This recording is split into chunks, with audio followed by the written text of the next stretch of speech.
This happened when I was 12 years old, an age old enough to be aware of my surroundings. And I have a pretty good sense of danger, but also still around that age that attracts a certain selection of creeps. We live in a decently busy neighborhood. However, we're on a dead-end block near a forest preserve, and across the street from us is a sump.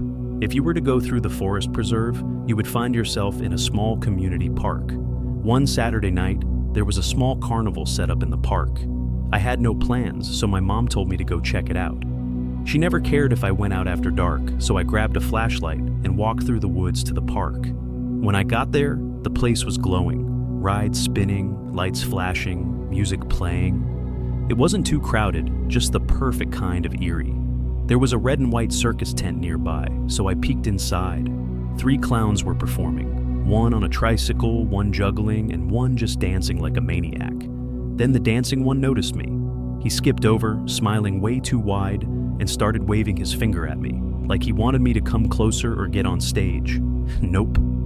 I turned around and walked away. Fast. I ran into a friend at one of the carnival games, and I hung out with him for about half an hour. Pretty soon, the carnival was closing down, and everybody was starting to leave.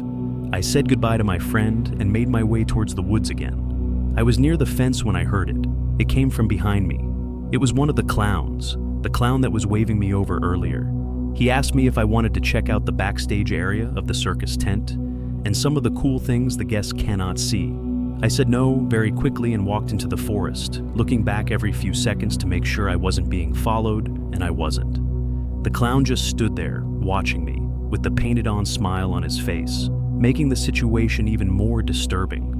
When I was out of view, I began to run for a bit before I was confident he wouldn't be able to find me. I was not going to tell my mom what happened because I loved being allowed out whenever I wanted, and I feared that this might ruin that. It's a half-mile walk through the woods. I was probably 3/4 of the way there when I heard it again. This time, I immediately felt sick when I heard it. I turned and saw the same clown walking out from the darkness of the woods into the light of my flashlight. When he was close enough, I threw the flashlight at him and ran for it in the direction of my house. I heard him close behind me until the road was visible, then I heard him turn around. When I got home, I was breathing like I had just run a marathon, and my mom was, of course, concerned. I still didn't want to tell her what happened, so I lied and said I jogged the whole way back. After that, it never came up again. Up until the age of 14, I always had a fear of clowns, ever since I was first greeted with one at the age of 5 at a county fair on a cold Tuesday night in November. During break, my parents were on vacation, and my sister and brother were out for the night. My friend, who I'll refer to as B, wanted to come over so that we could walk to the fair a couple blocks away. So we did. We walked to the fair, which happened to be in a big empty parking lot. We walked around for a little while and played some of the carnival games. Then we ran into a clown. He didn't speak, he just smiled, bopped around, and made silly hand motions. He resembled more of a mime than a clown, and he seemed to inch his way closer to us every few seconds. Me and B laughed. B patted him on the shoulder, and we walked away. "That was weird," I told B. "That was more creepy than weird," said B. We were walking back to my house now, on the sidewalks of the quiet Tuesday night neighborhood roads, and that's when we heard something from behind us. It was a pair of footsteps. We turned but didn't see anyone. This continued for another few minutes. B said he was freaked out and was going to go home, but I convinced him to stay with me and hang out at my place, honestly, because I was scared. Now, we were sure we were being followed. We made it to the front of my house. I dug through my pocket, took out my keychain, and started looking for the right key out of the 3 in the dark. That's when B nudged me to turn around. There was a clown hiding in the next door neighbor's bushes, and he was staring at us. When he noticed that we had spotted him, he emerged from the bushes and started walking over to us. I began to panic, trying each of the 3 keys until the door finally opened. We entered and slammed the door behind us. I called my parents right away, who told us to arm ourselves and hide. Upstairs we went, up to my little brother's room, and looked out the window. There was the clown standing in our driveway, looking up at the window we were standing at, as if he were waiting for us. I shut the blinds and we both ducked down, breathing heavily and panicking. Within 10 minutes, he was gone. I guess he gave up, or at least we think he was gone. For all we knew, he could have been hiding somewhere on the property all night. I'm just happy we made it home in time. If you've seen the news lately, there have been many reports of clowns luring children into the forest. I was one of the first to experience this, and it was utterly terrifying. I want to remain anonymous at the moment, just in case the clown finds out who I am. Anyways, here's what happened. I am 14 years old and live in a small town in South Carolina. The town has a population of around 130 people. Summer was just about over, and I had a summer job working at the local lumber yard. It was a great place to work. I helped customers load lumber into their vehicles. A pretty mindless job, plus I was able to stay physically fit because of it. The best part is that my house is exactly 1 mile away. Walking to and from work is a daily occurrence. I spent a long day hauling and moving lumber, and my workday was pretty much complete. It was about 9:30 p.m. when I started to walk home. The moon was just starting to light up the road, and the sun had completely set below the hills. There are no other houses between the lumberyard and my house. Our town is very rural. The road home has hills that peak high enough that you're unable to see what's on the other side until you crest it.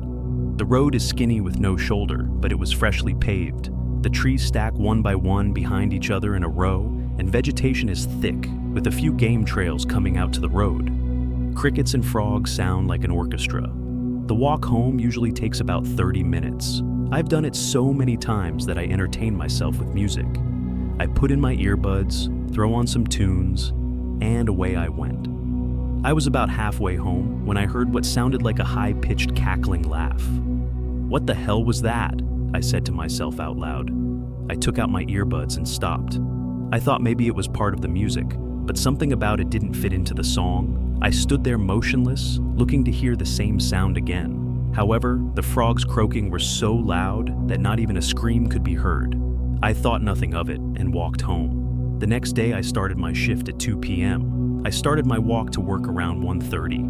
Nothing was out of the ordinary. It was a beautiful day. I usually look down at my feet and kick any rocks that I see. Having them skip across the fresh pavement was oddly satisfying. I kicked a rock and it skipped across the pavement and landed next to something strange laying in the dirt on the side of the road. It looked to be a bright red ball. I picked it up. I gave it a little pressure and it squeaked. Immediately I knew what it was. "This is a clown nose," I said to myself. "What the hell is this doing out here?" I kept it and carried it to work to show the other staff members. I even put it on and gave it some honks. It got a few laughs. The day went on as usual, and around 9:30 p.m., I clocked out and began my long walk home. I forgot my earbuds at home, so I was unable to listen to my usual music. While on my way home, I was able to make out a faint image of a figure about 150 yards away of what looked like a deer standing in the middle of the road. It was hard to make out as the fog hovered over the ground and the moonlight backlit the animal. As I got within 100 yards, it must have gotten spooked. I could see a rough outline scamper back into the forest.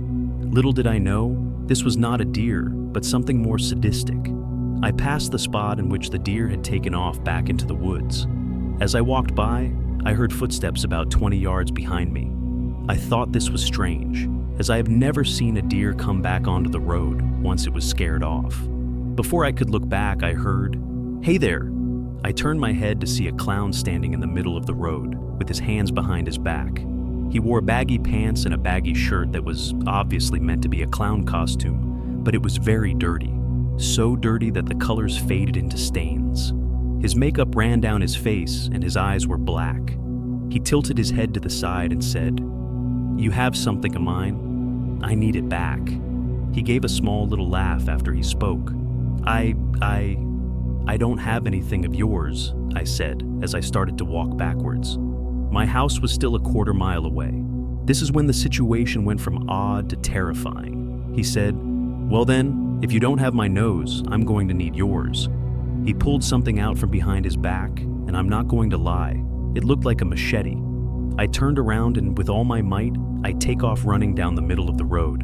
I could hear his bare feet running. I didn't look back as it could slow me down. The blades of what I assume were 2 machetes dragged on the asphalt. I was in great shape, but I could still hear his footsteps getting louder, signaling he was getting closer to me. He would even let out a little giggle that would feed my adrenaline even more. My lungs started to burn. I began to crest the hill. I could hear him, right behind me, his footsteps getting louder, almost close enough to grab me. Then suddenly, headlights lit up the road. A truck appeared over the hill. I waved my arms like crazy. The clown froze. I spun around. He was gone. Nothing, just darkness. I told the driver everything. He called the cops. I've never walked that road again. There's no way he got there by accident. No cars, no houses for miles. And now, I hear it's happening to other people too. Clowns hiding in the woods, stalking kids. A prank? A cult? I don't know. But I'll never see clowns or the dark the same way again.